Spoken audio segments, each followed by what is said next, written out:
वालेकुम। तो आज मेरा टॉपिक है टेंस एंड टाइम।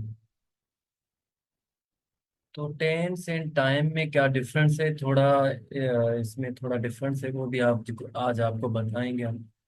और उसके बाद हम डिस्कस करेंगे कि टेंस की पहचान क्या होती है और प्रेजेंट इंडेफिनिट टेंस क्या होता है।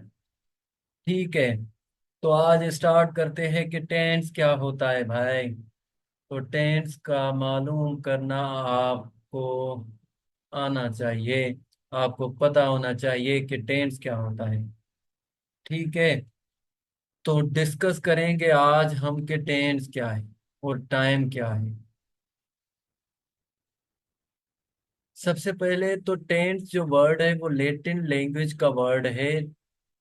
टेम्पस वर्ड से ये जो लिया गया है। ठीक है, लेटिन लैंग्वेज के वर्ड टेम्पस से लिया गया है जिसका मतलब है टाइम। सो इन सिंपल वर्ड्स आपने भी सुना होगा कि टेंस मीन्स टाइम। ठीक है। तो टेंस का मतलब टाइम ही होता है। लेकिन कभी आपने ये सोचा कि टेंस का मतलब अगर टाइम होता है तो टाइम का मतलब क्या है। ग्रामेटिकली हम इसी पे बात करेंगे कि टाइम का मतलब क्या है। तो पेन और पेज अपने साथ रख लें। मैं जो भी पॉइंट्स बताऊंगा वो आप लिखते चले जाएं। तो आज का हमारा टॉपिक है टेंस। और थोड़ा सा डिस्कस करेंगे कि टाइम क्या होता है। तो आपको मैं ये पहले बताऊं कि टाइम और टेंस में डिफरेंस क्या है। तो सबसे पहले ये देखें टेंस को डिफाइन करते हैं कि टेंस क्या होता है और उसके बाद डिफाइन करेंगे कि टाइम क्या होता है। In a simple words you can say tense means time. But time को भी पता होना चाहिए कि मैं खुद क्या हूँ।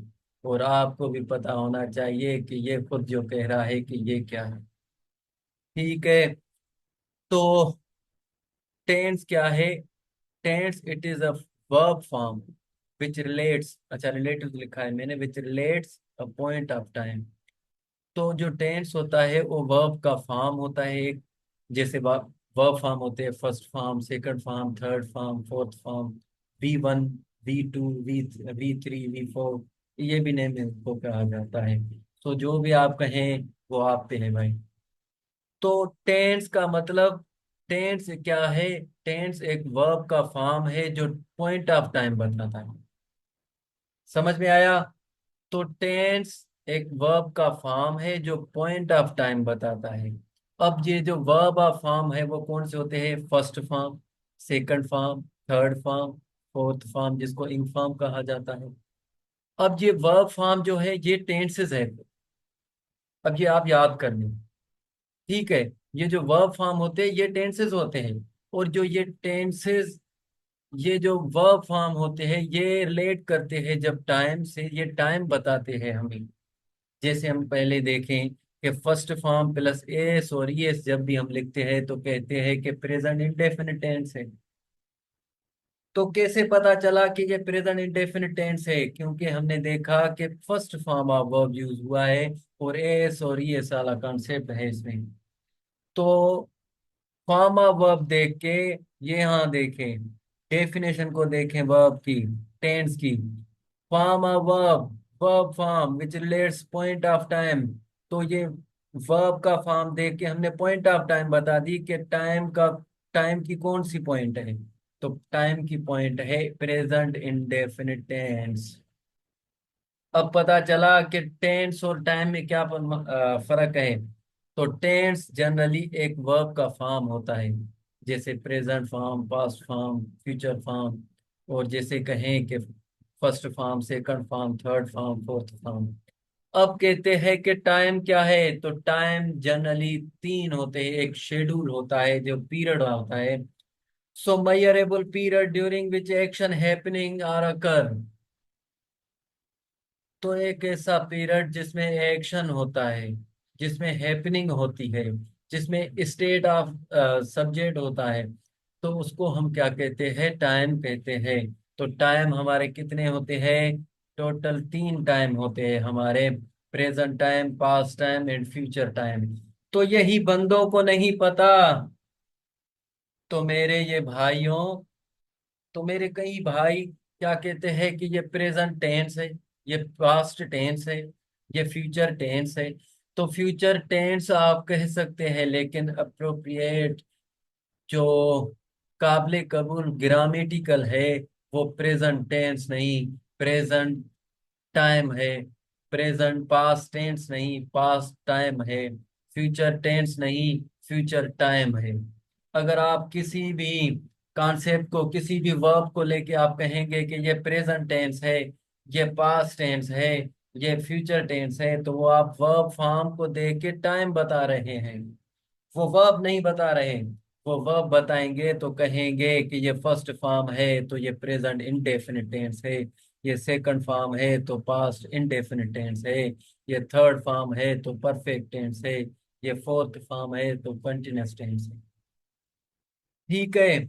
और ये मैं उन बंदों को भी कहना चाहूंगा कि ये जो टेंसेस को इतना डिफिकल्ट करके पढ़ते हैं, ये जो टेंसेस को इतना डिफिकल्ट लेते हैं, तो बराए मेहरबानी ये टेंसेस का कॉन्सेप्ट इतना डिफिकल्ट मत बनाएं कि बच्चे खुद परेशान हो जाए कि ये क्या कहना चाहता है भाई। खिजा की धूप से शिकवा फजूल है मौसम, खिजा की धूप से शिकवा फजूल है मौसम, मैं यूं भी फूल था, आखिर मुझे बिखरना ही था। तो मौसम भी शिकायत करता है कि मैं भी एक फूल ही था, मुझे बिखरना था। तो मैं इन सबको कहना चाहूंगा कि मेरे प्यारे बच्चों, तो आप सब ये याद कर लें कि टेंस और टाइम में थोड़ा डिफरेंस है। लेकिन टेंस को आप टाइम कह सकते हैं, लेकिन टाइम को भी डिफाइन करें कि टाइम खुद क्या है। तो टाइम हमारा क्या होता है? Present, past and future. Present क्या होता है? जी भाई, प्रेजेंट क्या होता है? वो वक्त जो चल रहा है। पास्ट क्या होता है? पास्ट टाइम वो टाइम, जो वो पीरियड जो गुजर चुका है। फ्यूचर टाइम क्या होता है? वो वक्त जो आने वाला है। सो ठीक है। तो आप सबको ये पता होना चाहिए कि जब भी first form of verb use होगा और उसके बाद ऐसी ये सारा कॉन्सेप्ट भी जब यूज होगा, तो आप कहेंगे कि ये प्रेजेंट इंडेफिनिट टेंस है। ठीक है। जो फर्स्ट फॉर्म है ये एक टेंस है। ये जो आप आगे कह रहे हैं कि प्रेजेंट इंडेफिनिट है, ये प्रेजेंट इंडेफिनिट एक टाइम की पॉइंट दे रहे हैं आप। वो आगे आप ऊपर आप देख लें कि टेंस क्या है। The verb form which relates a point of time. Point of time कौन सी है? Present indefinite, past indefinite, perfect, continuous, ये पॉइंट्स है एक टाइम की। ठीक है। तो ये आपको पता होना चाहिए कि पॉइंट ऑफ टाइम क्या है। पॉइंट ऑफ टाइम ये पॉइंट्स है आपकी, present indefinite, past indefinite, future perfect, past perfect, present perfect, ये पॉइंट्स ऑफ टाइम है। ठीक है। तो future time, present time and past time ये आपका टाइम है। और परफेक्ट, इंडेफिनिट, ये कंटिन्यूस, ये पॉइंट्स ऑफ टाइम है आप। अब जब भी हम, अब पता चल गया कि ये टेंस क्या होता है। तो tense in simple words you can say that tense is a form of verb form, जिसको हम first form, second form, third form and ing form कहते हैं। ठीक है। तो आगे चलते हैं, हम डिस्कस करेंगे, एक एक टेंस को मैं डिस्कस करूंगा और आप सबको ये बताऊंगा कि ये जो जो कॉन्सेप्ट, ये गुलछरे चलते हैं, ये सारे गलत हैं। और मैं ना वो कुछ बंदों के ये कहूंगा कि जो जो बंदे और सिंधी टू इंग्लिश में पढ़ते हैं, उर्दू टू इंग्लिश में पढ़ते हैं, ये जो बुक्स लेके, जैसे अकरम हुआ या दूसरे कोई बुक्स हुए, ठीक है, तो मेहरबानी करके भाई, English is a language, is just a English language, not a Sindhi और उर्दू। ठीक है। तो English is just English, not a Sindhi and Urdu. अगर आप इन इंग्लिश को सिंधी और उर्दू में ट्रांसलेट करना सीख लेते हैं, अगर आप इंग्लिश को सिंधी टू इंग्लिश ट्रांसलेट करें, तो वो आप इंग्लिश नहीं सीख रहे, you are just learning the translation. ठीक है। तो आप सबको ये याद होना चाहिए, आप सबको कॉन्सेप्ट में बता दूं कि इंग्लिश सीखने का वाहिद हल यही है कि इंग्लिश को इंग्लिश में ही सीख लें हम। तो मैं कभी आपको ये ट्रांसलेशन नहीं दिखाऊंगा, मैं कभी ट्रांसलेट करके नहीं बताऊंगा। अगर किसी सेंटेंस को इजी करने के लिए बताना होगा तो एग्जाम्पल दूंगा, लेकिन कभी ट्रांसलेशन नहीं पढ़ाऊंगा आपको। English is just a English, not your Sindhi and Hindi और उर्दू। चले डिस्कस करते हैं present indefinite tense, present tense, present simple tense and present tense. तो प्रेजेंट सिंपल टेंस को ये तीनों नामों से पहचाना जाता है, present indefinite tense, present simple tense and present tense. अब लास्ट में देख ले तीसरा नाम जो मैंने इसका लिखा है, ये देख ले प्रेजेंट टेंस।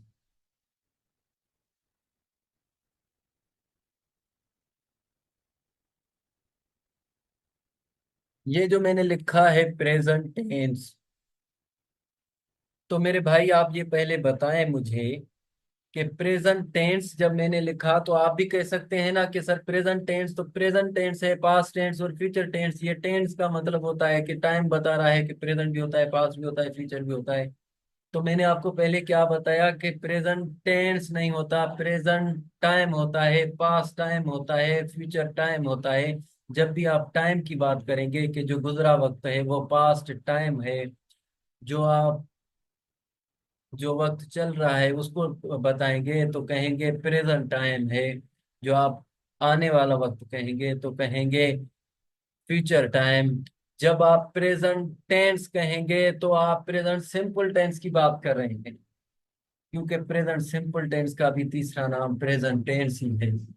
ठीक है, तो प्रेजेंट टेंस का ये मतलब नहीं कि ढूंढते फिरें कि ये प्रेजेंट टेंस है कौन सा टेंस, प्रेजेंट सिंपल है, प्रेजेंट इंडेफिनिट है, या प्रेजेंट कंटिन्यूअस टेंस है।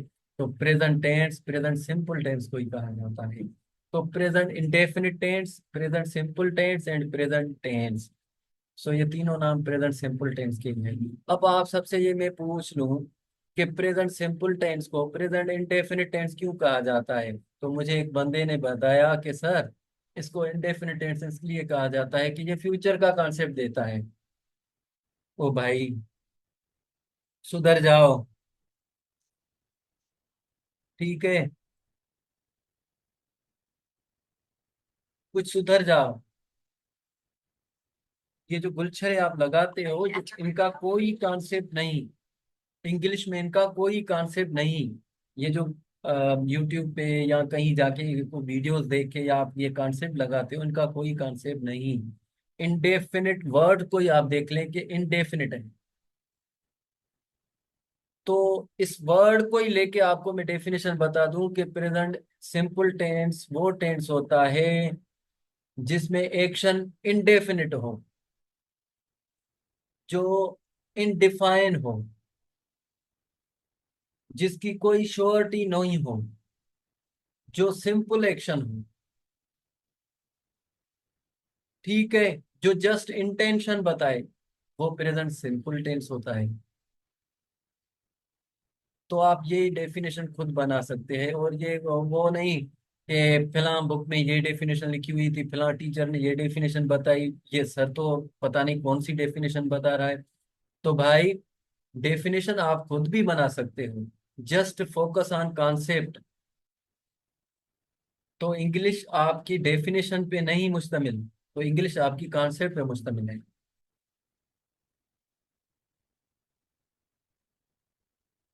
तो ये याद कर ले आप। अब प्रेजेंट सिंपल टेंस की कुछ पहचान है, जैसे फर्स्ट फॉर्म ऑफ वर्ब है। तो प्रेजेंट सिंपल टेंस की ये पहचान है कि फर्स्ट फॉर्म ऑफ वर्ब इसमें यूज होता है। तो मैंने ऊपर आपको बताया था फॉर्म ऑफ वर्ब में कि जब भी फर्स्ट फॉर्म ऑफ वर्ब होगा तो क्या होगा, प्रेजेंट इंडेफिनिट टेंस या प्रेजेंट सिंपल टेंस या प्रेजेंट टेंस। तो प्रेजेंट सिंपल टेंस की पहचान क्या होगी कि first form of verb use होगा, और जब फर्स्ट फॉर्म के पास साथ एस यस वाला कॉन्सेप्ट होगा भी प्रेजेंट सिंपल टेंस होगा, और डू एंड डज का यूज होगा भी समझ जाएं कि प्रेजेंट सिंपल टेंस है, प्रेजेंट इंडेफिनिट टेंस है। तो उम्मीद है ये कॉन्सेप्ट आपको समझ में आ गया होगा। अब नीचे हम डिस्कस कर रहे हैं सेंटेंस नंबर 1 है, यहाँ देखें आप, शी स्पीक्स इंग्लिश। वो इंग्लिश बोल रही है। दूसरा सेंटेंस है दे ड्राइव अ कार, वो कार चला रहा है। तो एक चीज आपने नोट की होगी कि मैंने पहले सेंटेंस में एस लगाई, दूसरे सेंटेंस में मैंने कोई ऐसी ऐसा वाला कॉन्सेप्ट नहीं लगाया। तो इसका कॉन्सेप्ट क्या है?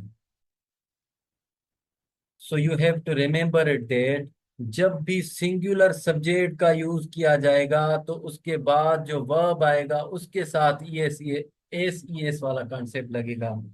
जब भी प्लूरल, दे प्लूरल है, जब भी प्लूरल सब्जेक्ट का यूज होगा उसके बाद जो वर्ब यूज होगा, जो मेन वर्ब यूज होगा, उसके साथ ई एस एस वाला कॉन्सेप्ट नहीं यूज किया जाएगा। तो लिख लिया, पेन उठा लें और लिख लें कि जब भी प्लूरल सब्जेक्ट होगा तो उसके साथ जो वर्ब मेन वर्ब यूज होगा उसके साथ एस एस वाला कॉन्सेप्ट नहीं लगेगा। जब भी सिंगुलर सब्जेक्ट यूज करेंगे उसके साथ जो मेन वर्ब यूज करेंगे तो उसके साथ एस एस वाला कॉन्सेप्ट लगाएंगे। और दूसरी बात जो मैंने ऊपर बताई कि डू एंड डज इसके हेल्पिंग वर्ब्स हैं, तो डू एंड डज इसके हेल्पिंग वर्ब है। तो इन दोनों सेंटेंसेस में मैंने डू एंड डज इस्तेमाल ही नहीं किए। तो आप याद कर लें, तो आप ये नोट कर लें कि प्रेजेंट सिंपल टेंस में जो बयानी सेंटेंस होता है जिसको हम कहते हैं, वो जो अफर्मेटिव सेंटेंस कहते हैं, जिसको हम क्या कहते हैं, अफर्मेटिव।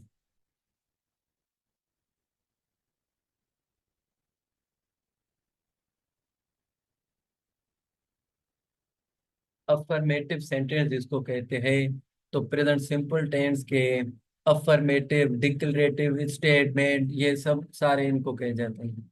जो प्रेजेंट सिंपल टेंस के अफर्मेटिव सेंटेंस होते हैं उसमें कभी भी डू एंड डज का यूज नहीं होता।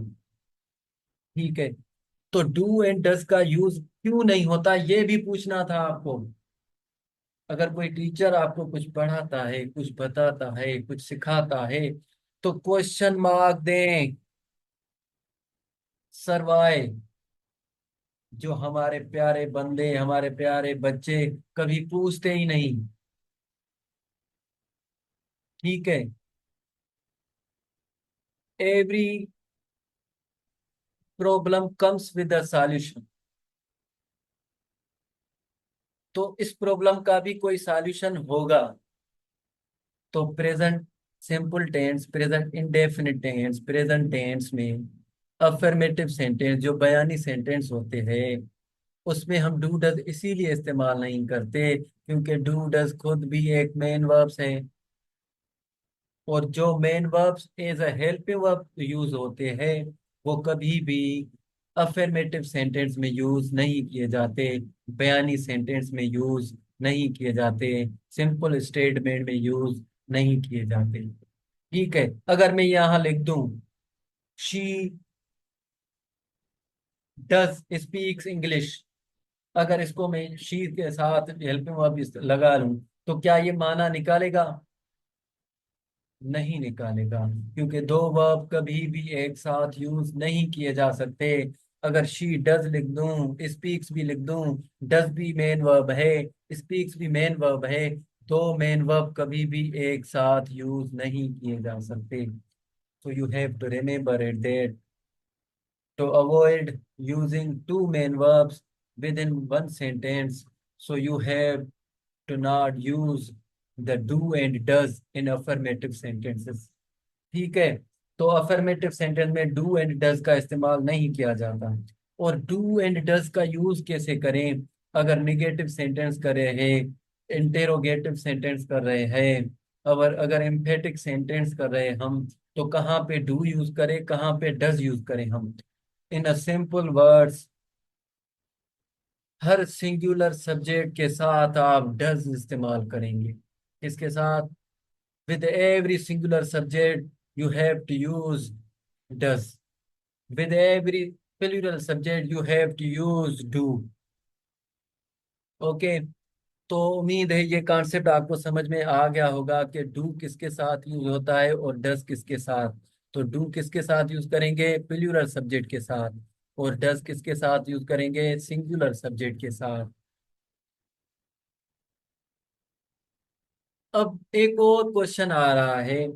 बहुत सारे स्टूडेंट पूछेंगे कि सर ने तो ये गुलछरे सुना दिए कि एस और ये साला कॉन्सेप्ट यूज होगा जब भी सिंगुलर सब्जेक्ट यूज होगा, तो किसके साथ एस लगाए और किसके साथ ई एस लगाए? तो ये थोड़ा लेंदी टॉपिक है, लेंदी बात हो जाएगी, लेकिन मैं ऊपर ऊपर से आपको थोड़ा कुछ बता रहा हूँ।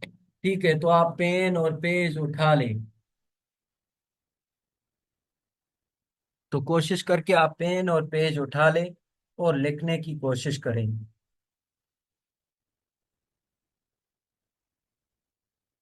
तो हम बताएंगे आपको कि कहाँ पे एस कहाँ पे ई एस लगाना है मेन वर्ब के साथ। और एस और ई एस तब यूज होता है जब वर्ब क्या हो? सिंगुलर हो। जैसे शी सिंगुलर है, उसके बाद जो मेन वर्ब यूज किया है उसके साथ एस लगाया है। तो एस और ई एस वाला कॉन्सेप्ट वर्ब के साथ तब यूज होता है जब सब्जेक्ट सिंगुलर हो। अब आ रहे हैं हम। तो लिख लें, पेन और पेज उठा लें अपना और लिख लें आप ये कॉन्सेप्ट कि जब भी कोई ऐसा वर्ड जिसके आखिर में सी एच यूज हो। क्या? C H. कोई ऐसा वर्ड जिसके आखिर में एस एच हो। क्या? S H. कोई ऐसा वर्ड जिसके आखिर में ओ हो। कोई ऐसा वर्ड जिसके आखिर में जेड हो। कोई ऐसा वर्ड जिसके आखिर में डबल एस हो। कोई ऐसा वर्ड जिसके आखिर में एक्स हो। तो इन वर्ड्स के आखिर में ई एस लगाएंगे आप। क्या लगाएंगे? ई एस लगाएंगे। तो पेन और पेज उठा लें और लिख लें कि जब भी कोई word C S S S O Z double S और एक्स के साथ एंड होगा तो उसके साथ हम ई एस का कॉन्सेप्ट लगाएंगे। जैसे सी एस का मैं एग्जांपल दे दूंगा आपको कि केच इज केच। ठीक है। केच। अगर केच वर्ड आप सिंगुलर सब्जेक्ट के साथ यूज कर रहे हैं तो उसके साथ, अब उसके साथ क्या लगाएंगे आखिर में? E S. जैसे मैं एस एच का दूंगा एग्जांपल आपको कि ब्रुश है, पुश है। ठीक है। एस एच का वर्ड आखिर में ब्रुश और पुश। ब्रुश और पुश के आखिर के वर्ड आप देखेंगे कि एस एच होंगे। केच के आखिर वर्ड आप देखेंगे कि सी एच होंगे। ठीक है। ओ देखें आप, गो है। ठीक है। गो को आप देखें, गो का आखिरी वर्ड क्या है? ओ है। तो ओ गो वर्ड जब भी आप सिंगुलर सब्जेक्ट के साथ यूज करेंगे तो उसके साथ आप क्या लगाएंगे? E S, goes. Aches, brushes, pushes. दूसरा आता है जेड। अब देखें आपके बज। बज अब वर्ड देखेंगे आपके आखिर में उसके आता है जेड। अब जब बज वर्ड के आखिर में जेड आता है तो सिंगुलर सब्जेक्ट के साथ अगर ये वर्ब आप यूज करेंगे तो ई एस लगाएंगे। दूसरा है डबल एस। जैसे मिस है। ठीक है, किसी को मिस करना। ठीक है, वो टीचर मिस वाली बात नहीं कह रहा मैं। ठीक है, कि मिस किसी को रिमेम्बर करना, याद करना, मिस करना। ठीक है।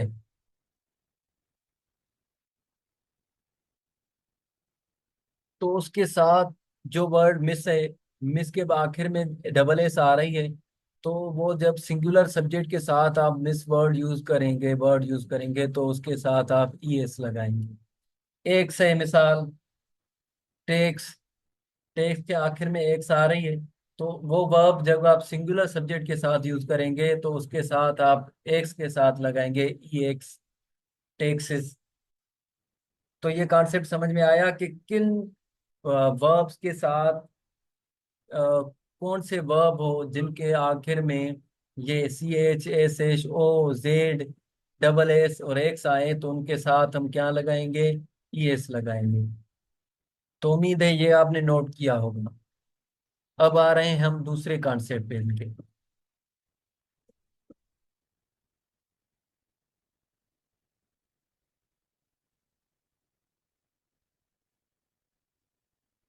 वो वर्ड जो कॉन्सोनेंट वाई से एंड हो। किसके साथ एंड हो? वाई से एंड हो। जैसे स्पाई है, किसी की जासूसी करना। जैसे मैं सेंटेंस लिख लूं, शी स्पाई हर फादर। अब spy her father, she singular subject है और स्पाई यूज किया, तो इस पे मैंने पहले भी कहा कि जब भी सिंगुलर वर्ब यूज होगा, सिंगुलर सब्जेक्ट यूज होगा, तो उसके साथ जो वर्ब यूज होगा तो उसके आखिर में एस या ई एस लगेगा। तो यहाँ स्पाई नहीं होगा, स्पाइज होगा। तो कैसे पता चले कि इसके साथ एस लगाएं या ई एस लगाएं या आई एस लगाएं? तो इसी तरह के जो कॉन्सोनेंट वाई होते हैं वो आई ई एस से एंड होते हैं। जब भी सिंगुलर सब्जेक्ट यूज करें, उसके साथ वर्ब हो और वर्ब एंड हो वाई से, तो उनके साथ आई ई एस का भी इस्तेमाल होता है। आई ई एस।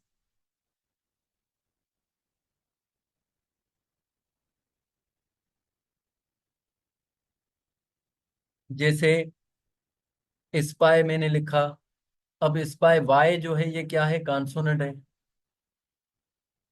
ठीक है, ये कॉन्सोनेंट है। ये वर्ब जब कॉन्सोनेंट से एंड हो, वाई जब आए आखिर में, तो इसको आई ई एस लगाएंगे आप। फिर मेन वर्ब सिंगुलर सब्जेक्ट के तहत यूज करेंगे आप। जैसे किराए है, किराए में भी आखिर में वाई आ रहा है कॉन्सोनेंट, तो उसके साथ भी आप क्या लगाएंगे? आई ई एस। ठीक है। तो अरमान तो नहीं खत्म हो रहे भाई, तो जुड़े रहे मुझे साथ। वो सुना नहीं कि कुछ हादसों से गुजर गए, कुछ हादसों से गिर गए मौसम जमी पर, हम रश के आसमान थे, अभी कल की बात है। ठीक है। दूसरे वर्ड देख लें आपके, वो वर्ड जो वाई से एंड हो, जो वाई से एंड हो लेकिन उसके पहले वाविल हो। अब वाविल क्या होते हैं? ये तो पता होगा आप सबको कि vowels are those words which gives the pronunciation of आ। अब देखें आप, वो वावेल्स क्या है? A, E, I, O, U. ये लिख लें आप, वावेल्स ये होते हैं। ए, ई, आई, ओ, यू, ये वावेल्स होते हैं। ए, ई, आई, ओ, यू। अब वो वर्ड जो वाई से एंड हो और उसके पहले, उसके पीछे एक वावेल हो। अब वावेल कौन से है? A, E, I, O and you, ये वावेल्स है। अब वाई से एंड हो वर्ड, उसके पीछे ये इनमें से कोई एक वर्ड हो, तो उनके साथ आप क्या यूज करेंगे? कि तो उनके साथ आप यूज करेंगे जस्ट एस। ठीक है। जैसे मैं लिख लूं बाय, ये मैं डिलीट कर रहा हूँ, ये नोट कर लिया आप। जैसे मैं वर्ड कह रहा हूँ कि बाय, खरीद करना, खरीदना।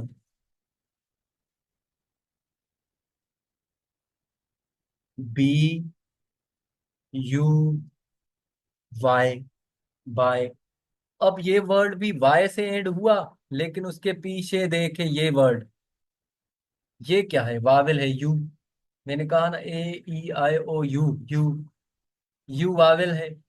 वो वर्ड जो वाई से एंड हो और उसके पीछे एक वावेल हो, तो उनके साथ हम क्या लगाएंगे? एस लगाएंगे। जब भी सिंगुलर सब्जेक्ट के साथ बाय यू वर्ड यूज करेंगे, तो उसके साथ एस लगाएंगे। Buys, she buys a car, she plays a game. ठीक है। अब दूसरे जो भी कॉन्सोनेंट है उनके साथ भी आप एस लगा देंगे। जैसे वह कहें, टाक कहें, ठीक है, डिफरेंट ईटीसी वगैरह वगैरह। अब कॉन्सेप्ट मेरे ख्याल में आपको समझ में आ गया होगा कि किन के साथ, किसके साथ, किस वर्ड के साथ एस लगाएं, किस वर्ड के साथ एस लगाएं। मैंने ऊपर सा थोड़ा थोड़ा आपको बता दिया। अब उम्मीद है ये आपको क्लियर होगा। तो मेरे भाई, जब भी सिंगुलर सब्जेक्ट होगा, उसके साथ जो वर्ब यूज होगा, उसके साथ एस और एस वाला कॉन्सेप्ट लगेगा। अब आपको पता चल गया होगा कि सिंगुलर सब्जेक्ट के बाद कौन से वर्ब के साथ एस लगाना है, कौन से वर्ब के साथ ईएस लगाना है। ठीक है, तो ये आपको याद करना चाहिए। बाद में आता है ये सेंटेंस मैंने लिखा है, they do not drive a car. अब याद कर लें कि जब भी निगेटिव सेंटेंस किया जाएगा, ये निगेटिव सेंटेंस है, they do not drive a car. They के साथ मैंने क्या यूज किया, डू। तो मैंने पहले आपको बताया था कि जब भी प्लूरल सब्जेक्ट होगा उसके साथ आप डू यूज करेंगे, जब भी सिंगुलर सब्जेक्ट होगा उसके साथ आप डज यूज करेंगे। दे do not drive a car. समझ में आ गया? तो हमेशा याद कर लें कि डू एंड डज हमेशा interrogative, emphatic and negative sentence में यूज किया जाता है, सिंपल टेंसेस में। She does not speak English. अब मैंने पहले आपको कहा था कि जब भी सिंगुलर सब्जेक्ट होगा उसके साथ जो वर्ब यूज होगा उसके साथ एस वाला कॉन्सेप्ट लगेगा। यहाँ मैंने शी सिंगुलर सब्जेक्ट यूज किया है और यहाँ स्पीक लिखा है, स्पीक्स क्यों नहीं लिखा? तो याद कर ले कि जब भी बयानी सेंटेंस होगा उसमें जब सिंगुलर सब्जेक्ट होगा, जब भी अफर्मेटिव सेंटेंस होगा, जब भी स्टेटमेंट सेंटेंस होगा, जब भी डिक्लरेटिव सेंटेंस होगा, तो उसमें जो सिंगुलर सब्जेक्ट होगा उसके साथ जो वर्ब आएगा उसके साथ एस एस वाला कॉन्सेप्ट लगेगा। जब भी डू एंड डज का यूज होगा तो कभी भी एस और एस वाला कॉन्सेप्ट नहीं यूज होगा। तो ये दोनों एक दूसरे के अपोजिट है। जब भी डू एंड डज यूज होगा तो एस एस वाला कॉन्सेप्ट नहीं यूज होगा। और जब भी डू एंड डज का यूज नहीं होगा तो वो सेंटेंस क्या होगा? वो सेंटेंस होगा अफर्मेटिव बयान।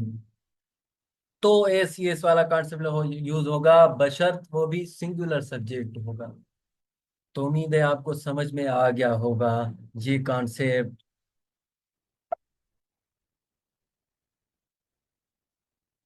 तो आपको ना इतना डिफिकल्ट नहीं लेना चाहिए इन चीजों का, इन चीजों में ये इजी होती है। इतना डिफिकल्ट नहीं इंग्लिश। मैं आपको ये सेंटेंस भी करवा रहा हूँ और ये टेंसेस भी क्लियर करवाऊंगा।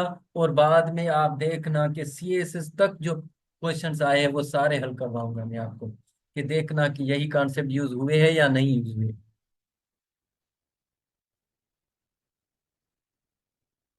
अब आ रहे हैं कि प्रेजेंट सिंपल टेंस और क्या क्या मतलब डिफाइन करता है।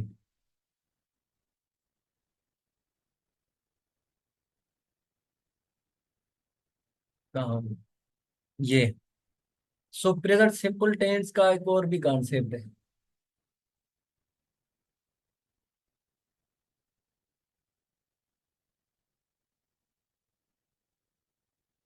तो मेरे साथ हो भाई, गुम तो नहीं हो गए? जाग रहे हो? जागो और सीखो और समझो कि इंग्लिश का कॉन्सेप्ट इजी है। खोल आंख, जमी देख, फलक देख, फिजा देख, मशरिक से उभरता सूरज देख। ओ मेरे भाई, अल्लामा इकबाल कह रहा है कि गुड मॉर्निंग, उठो भाई, सूरज निकल आया, मशरिक से देखो और देखो कि यहाँ जमीन देखो। उठो भाई, फलक देखो। अभी तक नींद में हो तो मेरे प्यारे भाइयों, आप भी अभी तक नींद में तो नहीं। सीख रहे हैं इंग्लिश हम, और आगे भी सीख रहे हैं कि प्रेजेंट सिंपल टेंस और कुछ भी बताता है, कि प्रेजेंट सिंपल टेंस क्या क्या बताता है और प्रेजेंट सिंपल टेंस में कौन से एक्शंस होते हैं। तो नंबर वन देख लें आप।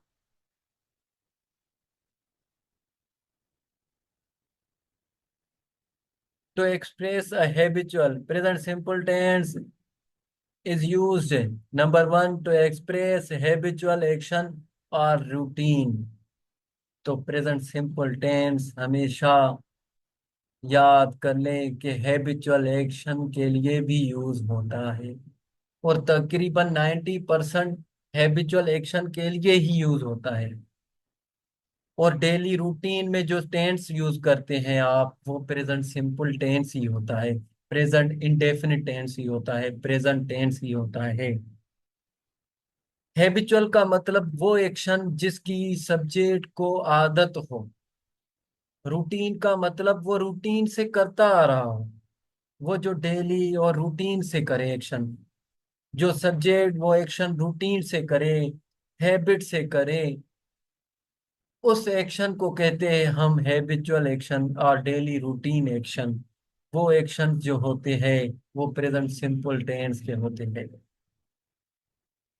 अब है ही ड्रिंक्स टी एवरी मॉर्निंग। अब एवरी मॉर्निंग वो टी पीता है, चाय पीता है, तो आप ये देख लें कि डेली मॉर्निंग को वो चाय पी रहा है।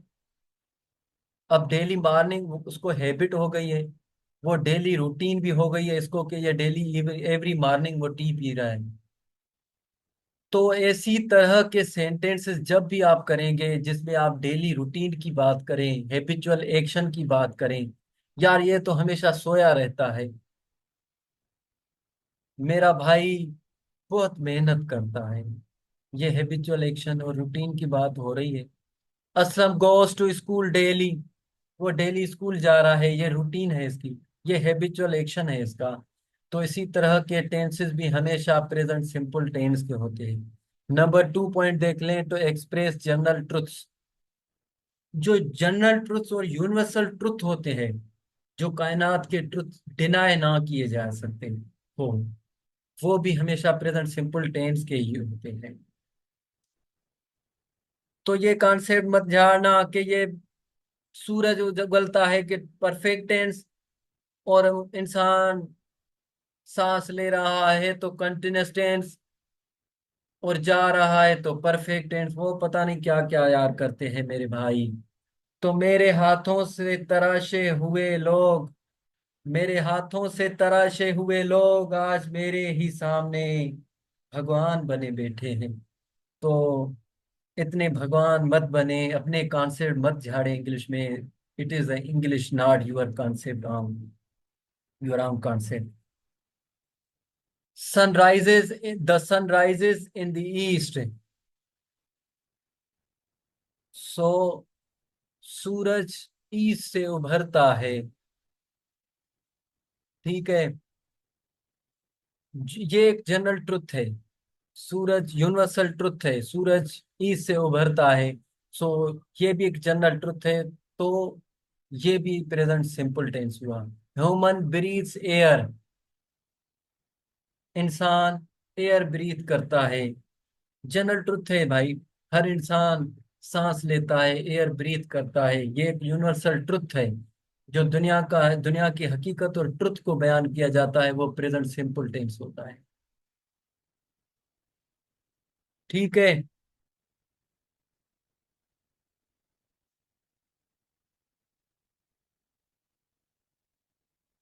तीसरी पॉइंट है टू एक्सप्रेस शेड्यूल्ड एक्शन। अब यहाँ पे हमारे बंदे गलती कर देते हैं कि ट्रेन 5 बजे आएगी, इमरान खान 5 बजे खिताब करेगा, और करेगा करेगी, आएगी आएगा, ये तो फ्यूचर टेंस है भाई। तो मेरे भाई ये याद कर लें कि मेरे हाथों से तराशे हुए लोग आज मेरे ही सामने भगवान बने बैठे हैं। तो इतने भगवान मत बने कि इंग्लिश ही गलत लिख लें, और पढ़ते पढ़ते जब टेस्ट हो और किसी टेस्ट में अपीयर हो, बाहर निकलो, टेस्ट तो बहुत इजी थी, और जब रिजल्ट आए कि मेरिट नहीं हुई, पता ही नहीं चला कि ये सेंटेंस मेरे गलत कैसे निकले। So you have to remember it that जब भी शेड्यूल्ड एक्शन की बात की जाए, कोई भी शेड्यूल्ड एक्शन होगा, जो भी फिक्स्ड एक्शन होगा, वो प्रेजेंट सिंपल टेंस होगा, not a future tense. Train arrives at 5 PM। तो ट्रेन 5 बजे आएगी। Train will arrive at 5 p.m. No dear no. Train arrives at 5 p.m. लिखेंगे, क्योंकि ट्रेन 5 बजे आएगी, ये एक फिक्स्ड एक्शन है। तो पेन और पेज उठा लें, एक कॉन्सेप्ट लिख लें कि शेड्यूल्ड एक्शन दो टाइप के होते हैं, एक फिक्स्ड एक्शन और एक नॉन फिक्स्ड एक्शन। और 90% शेड्यूल्ड एक्शन जो होते हैं वो प्रेजेंट सिंपल टेंस में होते हैं। और जो 10% होते हैं वो कौन से होते हैं, वो भी मैं आपको बता रहा हूँ। तो पेन और पेज उठा लें और लिख लें कि शेड्यूल्ड एक्शन नंबर 1 फिक्स्ड होते हैं।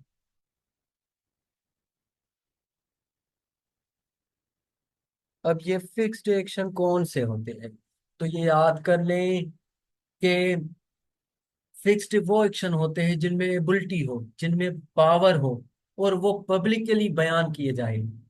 जैसे न्यूज में आपने कई बार ये से सेंटेंस देखे होंगे कि Imran Khan address is today at 5 p.m. तो वहां पे फ्यूचर का कॉन्सेप्ट नहीं दिया। तो इमरान खान आज 5 बजे खिताब कर रहा है या करेगा, तो इमरान खान विल एड्रेस नहीं होगा, Imran Khan address eight 5 p.m. तो ये कॉन्सेप्ट होगा। जो कॉन्सेप्ट पब्लिकली हो जाए, जो कॉन्सेप्ट एबिलिटी दिखाए, पावर से हो, वो कॉन्सेप्ट फिक्स्ड एक्शन होते हैं। ये आप याद कर लें कि पब्लिकली एक्शन सारे जो है वो फिक्स होते हैं। Class will start at 5 p.m. तो मेरे भाई, क्लास 5 बजे स्टार्ट होगा, ये फिक्स्ड एक्शन है, पब्लिकली अनाउंस्ड है। ये एबिलिटी दिखा रहा है, ये पावर दिखा रहा है, किसी पर्सन की बात नहीं कर रहा। तो क्लास स्टार्ट्स एट 5 p.m. ठीक है, तो नोट कर दिया। दूसरे होते हैं not fixed.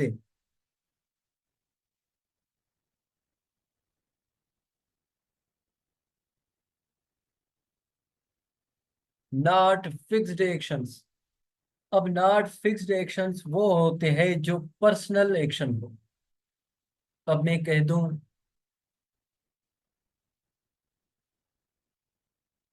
I will I I will come at 5 p.m. तो ये सही है, ये फ्यूचर होगा।